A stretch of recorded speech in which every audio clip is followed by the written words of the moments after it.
Hello, everybody. Welcome back to the conversation series. I am thrilled today to have Mikaya Thurmond here with me today. She is a PR strategist. She was a TV anchor for 10 years right here in Raleigh, North Carolina.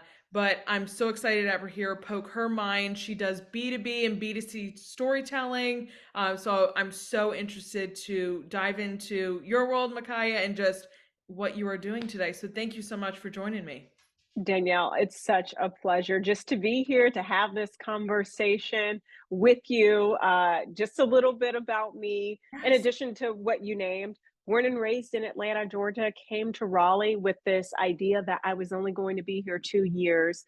I came for the job as a news reporter at the time, and then I was promoted to the weekend anchor, and then I was promoted to the weekday anchor. Then I bought a house and fell in love with Raleigh. So I just never left. So I like to consider myself a Raleighite now. Yes, and we are happy to have you here. I have family who's down in Atlanta, so I'm like it's a nice 45-minute flight that I love to That's take it. every once in a while. That's it. From takeoff to landing, Yes. my little Yorkie can make that.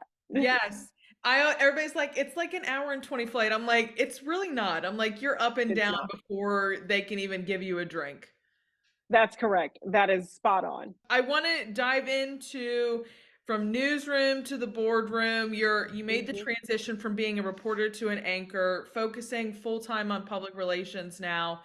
What was that transition like, and why, after 10 years, did you make that transition? Oh, it was so obvious. And when I think to everyone, it seems like it happened overnight. But as you may have lived through, you'll have a pulling or a yearning for years before you actually act on it. So my journey from to television actually started when I was young. I've been on television since I was 5 years old. I had my own talk show, which is hard to believe, on a public access station because my mom was a host and a producer, so I was learning how cameras work. I truly grew up in a green room. So I have been doing it for so long, which is why, it was almost effortless to become a news reporter. But after doing it during the pandemic, which I think was a breaking point for all of us, you look at yourself, you look at how short life is, you say, is this what happiness is? So for me, it wasn't. And that's not to say that others don't feel that as well, but it just was no longer that. It used to be that. So I started saying, okay, I need to go back to Harvard. I need to get my master's degree. I want to be able to teach when I leave, as well as to continue to work in the field of communications. So it was just a blessing all the way around to be able to make this transition so smoothly. And there is so much sacrifice. Like you've talked about it too in other venues, but there is so much sacrifice that you have to do just to Mhm. be able to be in that reporter and that anchor position. I mean, you are early mornings or late nights, you are working Mhm. extremely crazy times, and you're missing out on family time and things like that. Like it is, I can only imagine the work-life balance that you had to stumble your way, figure your way out through. Yes. Yeah, that's exactly it. So, for those who don't know, we're talking early mornings. I'm going to just go ahead and break down what my schedule was. So, I'll give you a snapshot of 3 years of my life when Okay. I was a reporter. When I first started out, this is probably the hardest that it was. Okay. I would wake up at 2 o'clock in the morning, somewhere between 2 o'clock in the morning and 11 p.m. at night, depending on which morning shift I was on. I would work until about 10 or 11 a.m. I would go home, go to sleep. Then I would go to night school for Harvard. That's from 6 to 10 p.m. every single night for 3 years. And I looked back and I said, was I alive? Did I go to my friend's baby shower? Did I go to that graduation? Did I make it to the wedding? And the answer to all those things were no.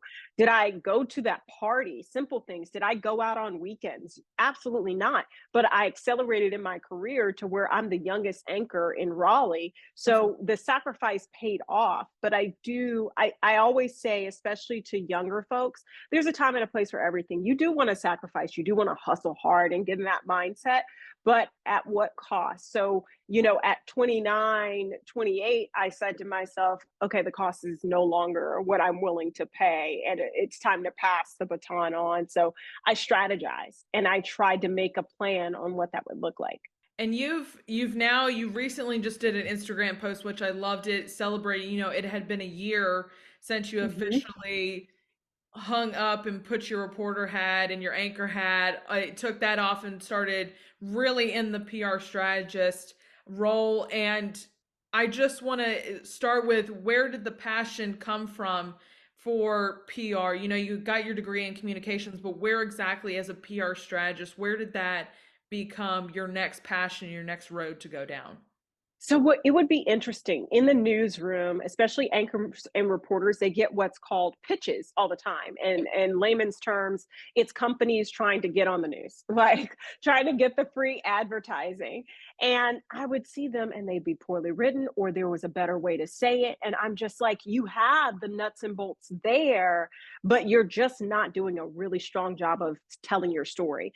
And you can create and build a fantastic company, but if you don't have someone in that PR marketing mindset, it just won't land. So that's what was happening. I was seeing it over and over again. And I'm like, boy, if I could help them out, it would make a world Yes. of difference. Yes. And that's where I said, okay, I am going to actually do that. And in addition to that, let's talk about the real life part of it. I had my best friend at the time who was working for a remote PR agency, the SCPR, and Okay. she was traveling all around the world. I mean, truly, she was traveling she was never at home. I don't even think she had a current place. She was like, oh, I'm in Europe, I'm in New Zealand. And I'm like, well, I'm waking up at 2 a.m. and I can't see straight. Like, what are we doing different? And I Yes. saw how she was living her life. And I knew that the public relations arena, and specifically a remote working environment, would be better for me after years of busting my tail. Yep. And I just want to reiterate the point you said at the beginning, like, a company has to have a great PR Mhm. somebody in house. Like, it can be a low level and you bring an agency in or something, but not having that is such a critical part of a communications plan. Whether you're a private company wanting to go public, whether you are, like you were saying, pitching yourself to news stations or a variety of different avenues, like, it is so crucial to have that position, because you're just missing out on so many other external opportunities if you don't have that.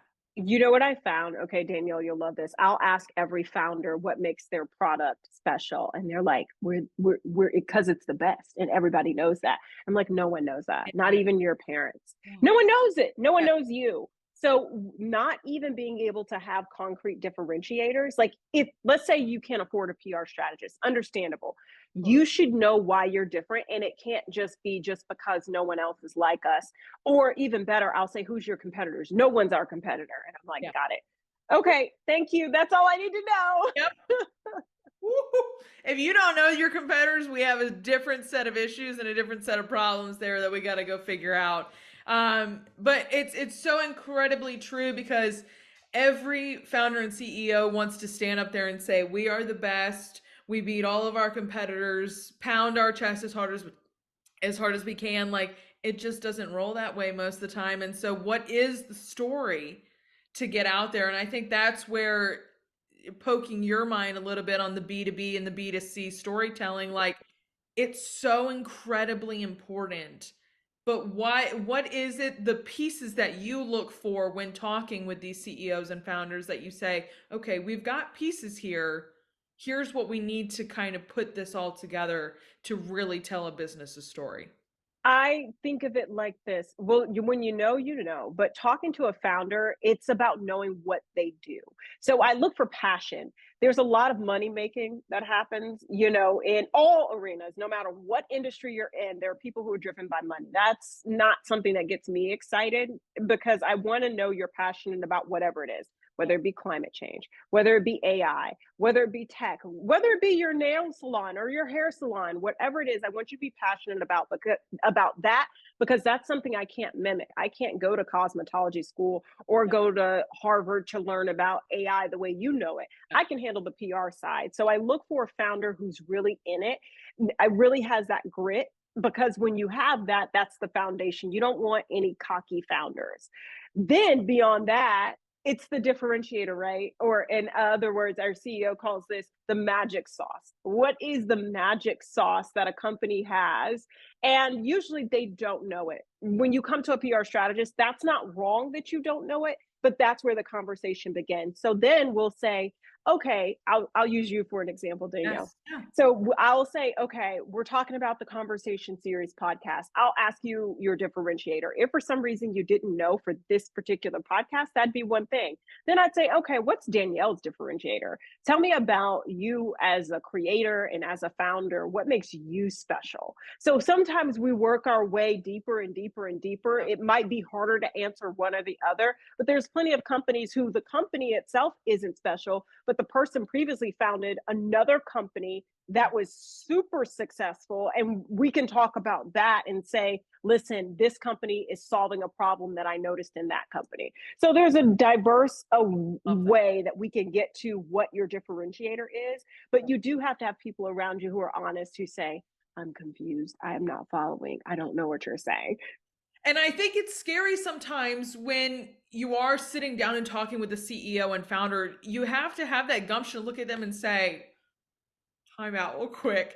We're we have to dig a little deeper here. We have to figure out more because I think we all just want to listen to the CEO, shake our heads and nod our heads and say, "Yep, yep, yep." But it's sometimes like you have to look at them and be like, mm-mm, "I don't agree. That's it.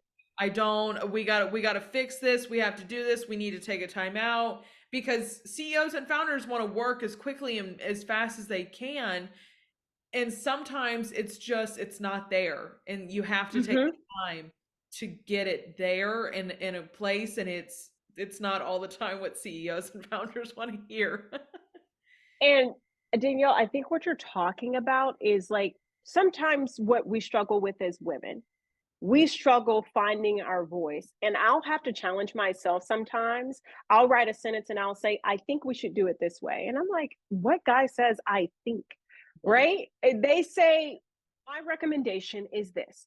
Yes. Strong sentences. And so a lot of what challenges I face as a young person, even in the anchor world, is who am I and how can I present myself in a way that my peers would. So it just takes a boost of confidence. It takes you knowing who you are and saying, this is my recommendation. It's okay. But that confidence, it's really hard when you're a woman in corporate America to do that in general.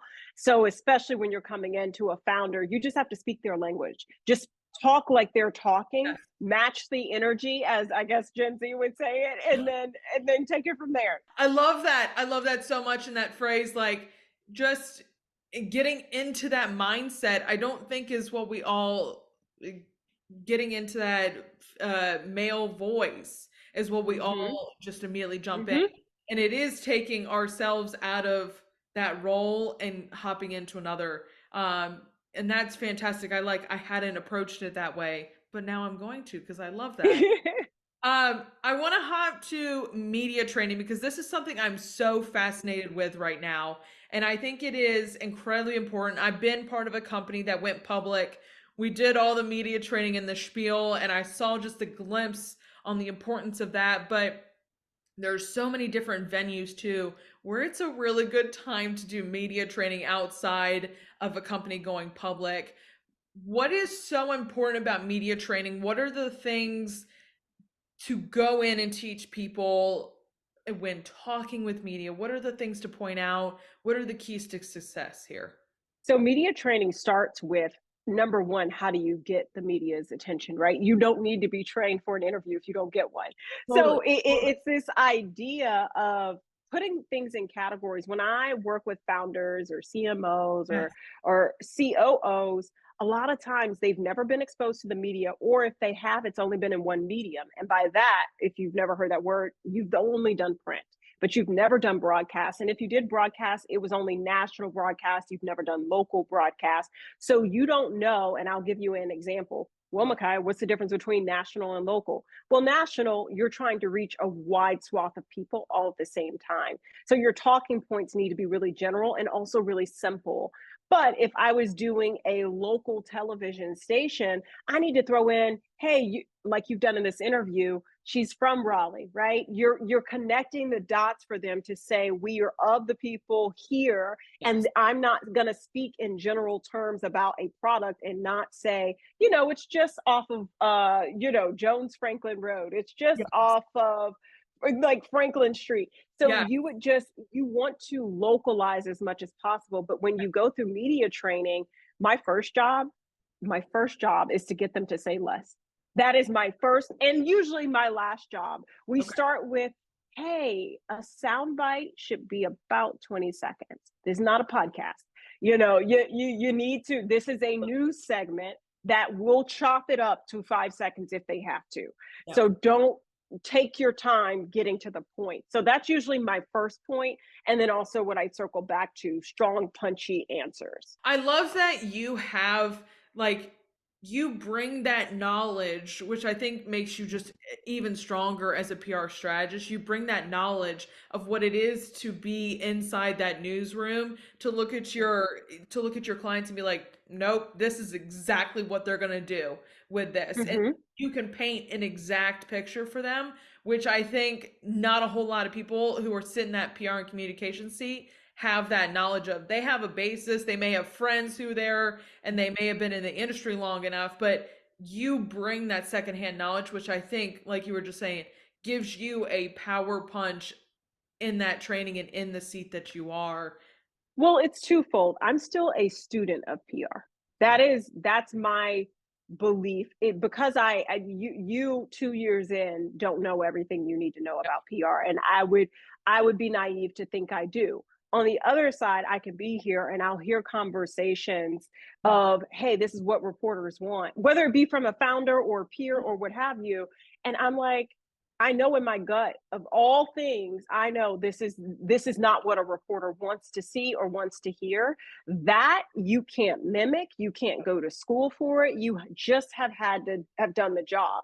So Yep. I do think in many ways I'm sitting at the feet of these great PR strategists that work around me, and I'm studying them. I watch documentaries on them. I'm studying the Stanley Cup.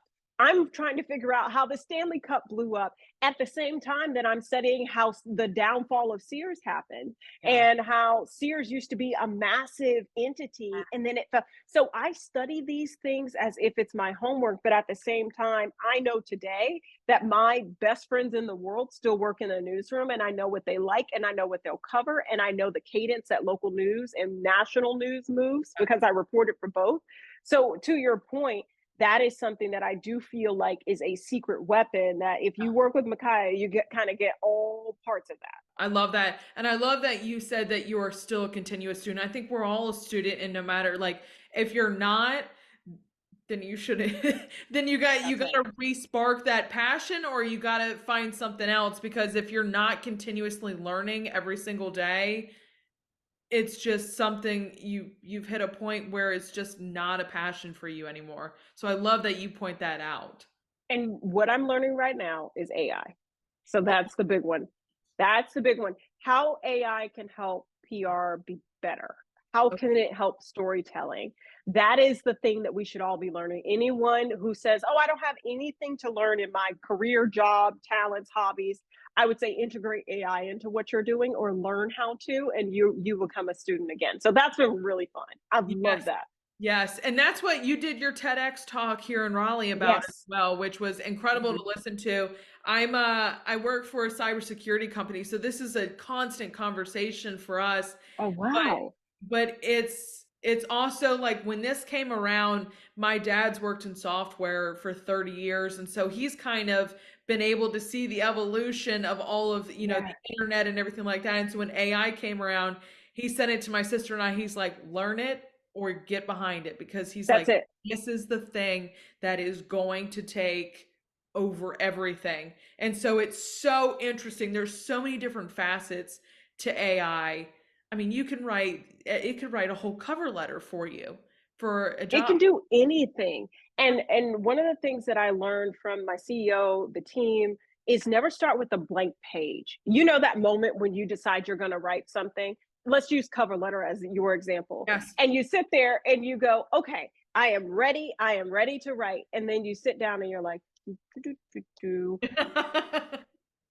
right? Yeah. Grab that job description, go throw it in, let it get something started. Now, here's where people fail. They're like, great, and I'm done. That's not it, No. right? It's just a starting point. But no matter what task, I don't care if you've got to make a schedule for your kids' soccer practice and you need to figure out what meals you should cook on those days. It will do that for you.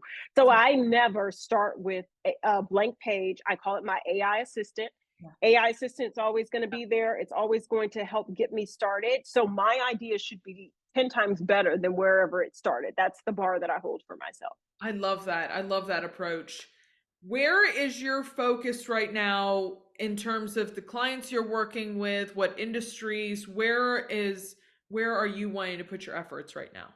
Media placements, and by that I mean like out the gate, lots of media placements. So we're recording this in early 2024. It's not January, but we've been in a lull all through the holidays. Yeah. Thanksgiving and Christmas, people move slow.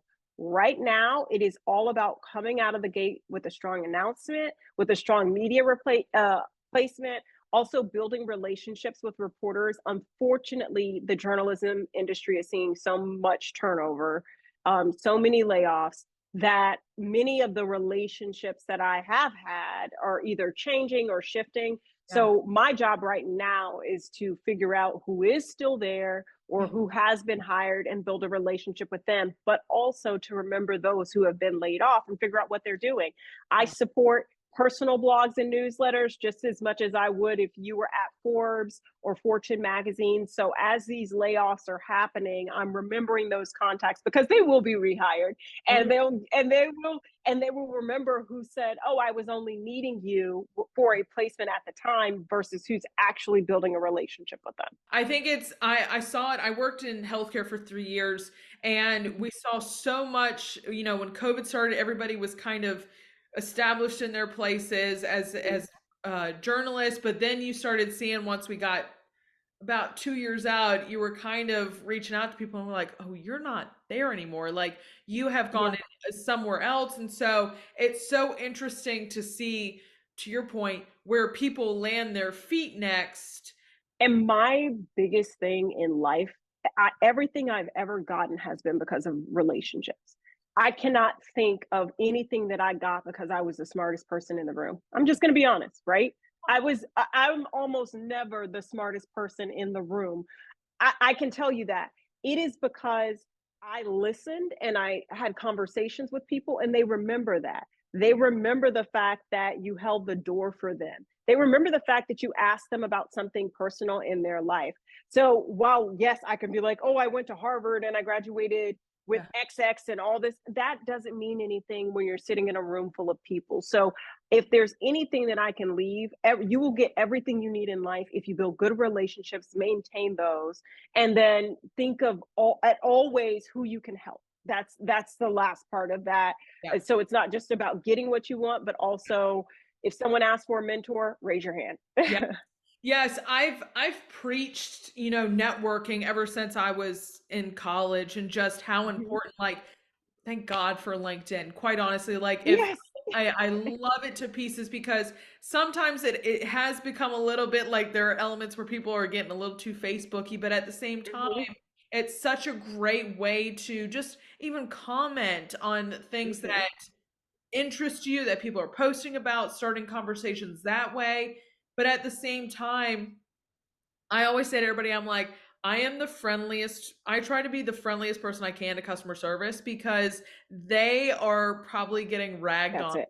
all day. That's it. I'm like, I That's don't it. want to be the person that adds more to that person's day. I'm like, I don't care. Like, I am in no rush. I am in, as long Mhm. as we get an answer at the end, I'm like, take your time, do whatever we need to do. Tell me what you need from me. But to your point of holding the door for somebody, like, being in the community, you have no idea. This world is Mhm. very, very small world. It is. You have no idea how that is going to come back and how that person that you were saying you open the door for could lead to Mhm. something later down the road. You have no idea. It is just about, and you don't do it to get anything. You're not nice to people so you can get something. But I do believe that what you put out there, you get back. And it's a constant reminder to try to lead with kindness and love and think in a meditative mindset, which means that you can't just be focused on what you need. I personally go to yoga. That's my Love it. that's my joy. That's my reset. So we all get stressed, right? We all get short and we're just like, gosh, why couldn't it just have been this? I had a DoorDasher eat my food the other day. It just, and I said to myself, I was like, listen, you don't know what they were going through. You Right. don't know if that's all they had that day. Of course, I asked for my money back, but the anger that I would have had Yeah. to say, how dare you? Now I'm hungry. I'm like, go make a sandwich. It's like, go make a sandwich, move on, get your money back. And that's exactly what I did. Can I just say though that that's the kind of stuff you hear on news or on social media, like you never hear it straight from somebody else. So to hear that, I'm like my jaw's on the floor right now hearing that. On my Ring doorbell is trying to close the bag because it was stapled shut, is trying to close the bag on the side where they were getting the fries out. So my fault for getting fries from DoorDash. I've heard horror stories about that being not something to order. Oh my gosh. All right. My last question for you, Mikaya, though, is just what inspires you? Hmm, that's a great question. So I'm inspired right now by being in like a miracle mindset. And what that looks like is that we can ask for miracles at any point. In fact, we should always be asking for miracles. So it challenges me not to get complacent, not to get comfortable, and to go, okay, what's the miracle waiting on me today? And when we say miracle, like some people are like, oh, healed from sickness, that kind of thing. Sometimes the miracle is just forgiving somebody, as we just mentioned. Sometimes the miracle is just an idea. Maybe it's getting a podcast guest, and that's the miracle of who you should interview next. I think we have to remind ourselves that our present is not our final, and to be hungry throughout the day to look for the miracles. And I don't mean it in the Christian sense, but just what is the miracle, that little breadcrumb of what you're supposed to do next that's popping up for you.